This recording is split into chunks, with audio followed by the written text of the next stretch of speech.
Let's find the median. So, meron tayong set A and set B. Yung set A, add yung number of values. And then yung set B ay even yung number of values. Okay, so para makuha yung median, so i-arrange lang natin siya in order.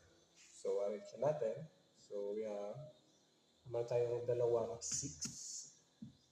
Okay, and then we have 9.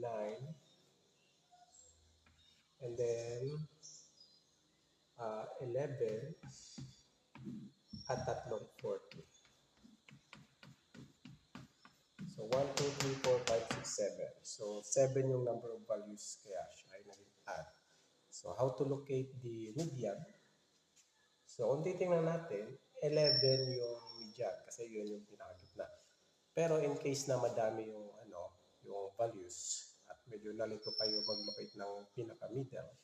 So simple lang, di ba 7 ito? 7. So i-add lang natin sa 1 yung 7. Yun ay magiging 8 at i-divide sa 2. So yung answer ay 4. Ibig sabihin, yung median ay makikita sa 4th term. So 1, 2, 3, 4. So yung median sa set A ay 11. Okay.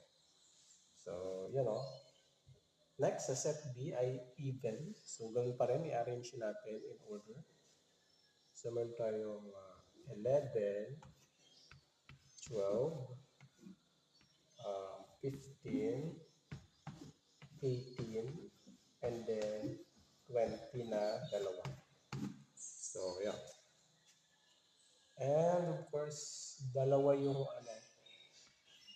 So, dalawa yung nasa middle. So, ang gagawin natin, i-add lang natin to at i-divide sa 2. So, 15 plus 18 is equal to 33 divided by 2.